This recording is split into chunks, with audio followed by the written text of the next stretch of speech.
आंदोलन के लोग ये कहते हैं कि इन कानूनों में काले के अलावा कुछ है ही नहीं।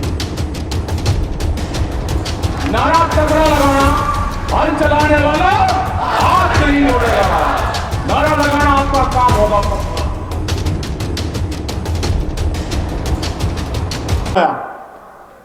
एक घर में एक फोन था, 5-5 फोन खरीदे जियो की फ्री सिम।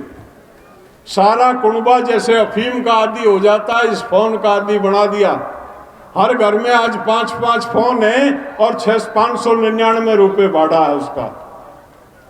बीएसएनएल को खत्म कर दिया इसने।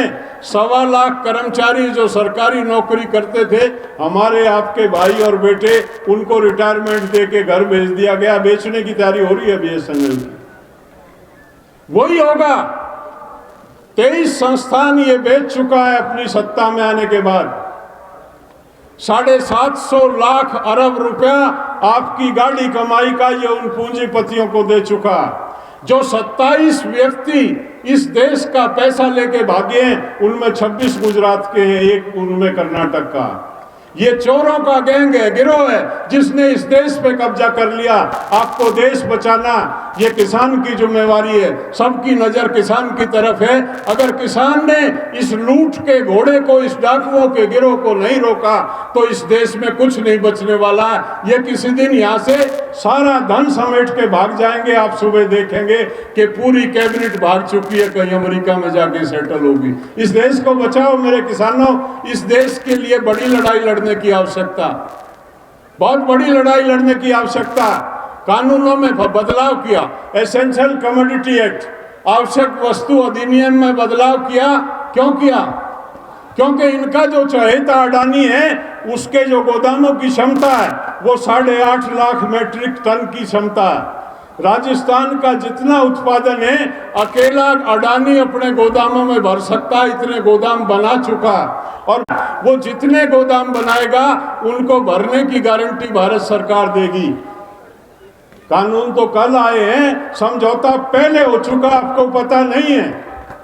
उसके गोदाम में सरसों भरी जाएगी, उसके गोदाम में मूंगफली भरी। आपकी फसल आएगी तो वो मार्केट में मूंगफली और सरसों छोड़ेगा। जैसे ही मूंगफली और सरसों वो छोड़ेगा, जो भाव आपका एमएसपी है उससे 2000 नीचे आपका माल खरीदेगा वो अडानी। और जिस दिन आपका माल खरीद लेगा, जिस दिन वो मार्केट पे पूरा हो जाएगा, उस दिन वो इलाज करेगा। उस दिन वो सरसों जिसका भाव आज 4500 रुपये है, वो आपको 7000 रुपये में मिलेगी। वो एक पूरा षड्यंत्र, पूरी मार्केट पे कब्जा करने का एक षड्यंत्र। वो मंडी कानून जिसके बाद इनकी नेता मंडी कानून से छेड़खानी की जाती है तो किसान की अर्थव्यवस्था बर्बाद हो जाएगी। मंडी तो किसान का एटीएम कार्ड है। आज ये उसी कानून के विरोध में नया कानून लेके आए। वो जो अरुण जेटली का बयान था कि कॉन्ट्रैक्ट फार्मिंग के माध्यम से देश की कृषि खत्म हो जाएगी, लाया जाए, आज ये चोर कोई। इन्होंने तमाम कानून वो बनाए हैं। हमने प्रधानमंत्री को कहा, हमने मंत्रियों को कहा, 2011 में जब प्रधानमंत्री फाइनेंशियल कमेटी के चेयरमैन थे, उन्होंने रिकमेंड किया था कि एमएसपी की गारंटी दी जाए किसान को, एमएसपी को कानूनी दर्जा दिया जाए, एमएसपी से कम की कीमत पे एक दाना भी किसान का ना खरीदा जाए। ये नरेंद्र मोदी की 2011 की रिकमेंडेशन है। इन्होंने मंडी कानून, कॉन्ट्रैक्ट फार्मिंग का विरोध किया। स्वामीनाथन रिपोर्ट लागू करने का अपने मैनिफेस्टो में 2014 में वायदा किया था। हम इनके झांसे में आए, 2014 में सत्ता सौंपी, पहला वायदा 2015 में कोर्ट में एफिडेविट दिया और एफिडेविट में ये लिखा कि हम एमएसपी दे ही नहीं सकते। इससे भारी धोखा किसान के साथ नहीं हो सकता कि वो नवंबर में वादा कर रहा, वो मई के चुनाव में 2014 में वो वायदा कर रहे हैं एमएसपी को कानूनी गारंटी देने का और C2+50 से कीमत देने का, और वो फरवरी 2015 में देने से मना कर रहे हैं। लेकिन चौधरी चरण सिंह अपनी हर मीटिंग में कहते थे वोट देने से पहले आदमी के चरित्र को परखो कि वो तुम्हारे लायक है या नहीं, वो बेईमान तो नहीं है। वो मंच से कहते थे कि मेरा उम्मीदवार भी आपको लगे चरित्रवान नहीं है और बेईमान है तो उसको हरा देना, वोट देने की आवश्यकता नहीं है। मेरे उम्मीदवार को जब वोट देना जब तुम परख लो वो तुम्हारे लायक।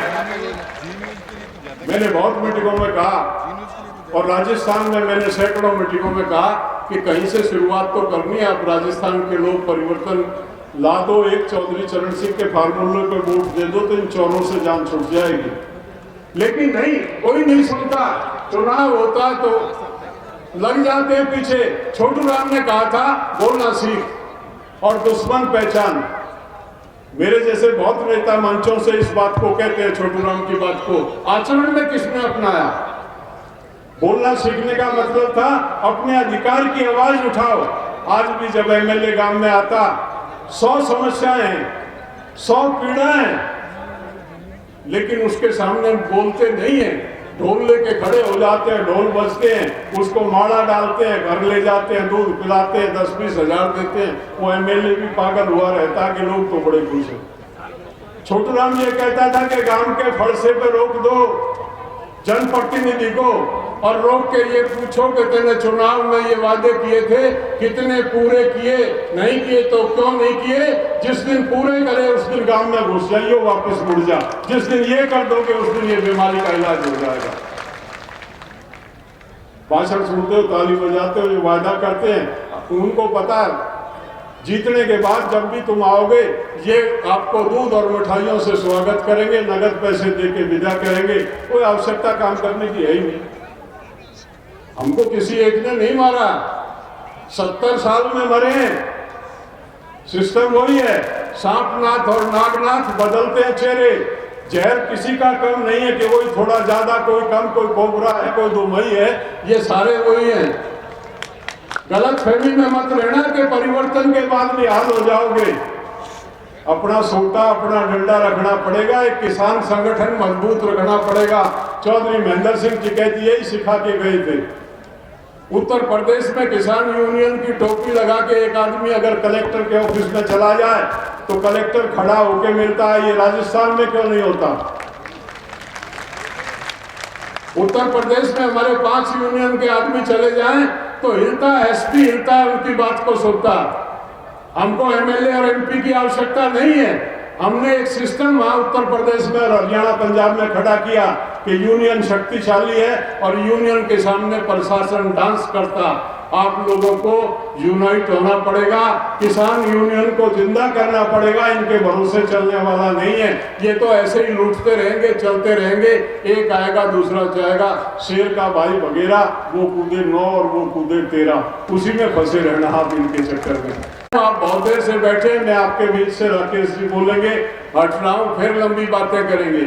लेकिन मेरा निवेदन, यहाँ इसलिए नहीं आए कि आपको भाषण देने आए, आपको न्योता देने आए। हम बड़ी लड़ाई, ये बैठे हमारे योद्धा योगेंद्र जी हैं, राजा राम जी हैं, अमरा राम जी हैं, 90 दिन से वही हैं। ये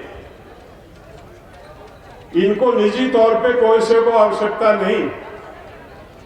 ये सक्षम है हर तरह से। वो 1 डिग्री का टेम्परेचर, वो बरसात, आपने कल्पना करें सड़क के ऊपर हमारे बिस्तरों के नीचे से पानी था, वो गद्दे गीले हो गए थे, खड़े होकर भी रातें काटी हैं इन लोगों ने। वो रातें काटी हैं क्योंकि आपके लिए दर्द है। 1.25 लाख 1.5 लाख के बीच में आदमी टिकरी बॉर्डर पे है, 1 लाख से ऊपर आदमी सिंघू बॉर्डर पे है, 50,000 से ऊपर आदमी हमारा। हमारी कमेटी दिल्ली घेरों की कॉल दे, सीकर से ट्रैक्टर में चलो, गाड़ी में चलो, पैदल चलो, 1 लाख आदमी सीकर का दिल्ली तक की तरफ बढ़ेगा तो ये लड़ाई जीतेंगे। हमने कह दिया। वो कह रहे हैं कि ये तो चंद लोगों का आंदोलन है, हम इसीलिए निकले हैं वहां से बाहर। हम पॉलिटिकल नहीं है, कोई चुनावी चंदा या चुनावी वो मांगने नहीं आए। राकेश जी हर मीटिंग में कहते हैं इस बात को, हमारे नाम से कोई चंदा मांगे तो देना मत। अपना पैसा अपने पास रखो, इस आंदोलन में लगाओ। कोई दूसरा आदमी आ जाए तो चवन्नी देना मत, हमको पैसे की आवश्यकता नहीं है, हमको तो आपके समर्थन की आवश्यकता है, आपकी मौजूदगी की आवश्यकता है। आप इस लड़ाई के सिपाही बनेंगे, आप इस लड़ाई के सेनापति बनेंगे, तो हम इस आदमी के दो चरित्र नहीं होते। जो आदमी घर में अच्छा होगा वो आदमी बाहर अच्छा होगा, जो आदमी घर में अच्छा नहीं होगा वो आदमी बाहर अच्छा नहीं होगा। एक व्यक्ति जिसके बारे में बताते हैं, पता नहीं कहां तक सच्चाई है, अपनी मां की टूम लेके भाग गया था बचपन में, अपने बाप के पैसे लेके भाग गया, वो गरीब हार्ट अटैक होकर मर गया। अपनी पत्नी को उसने सारी उम्र छोड़ के रखा। चौधरी चरण सिंह के हिसाब से वो आदमी जीरो, उस आदमी को आपने सब कुछ सौंप दिया।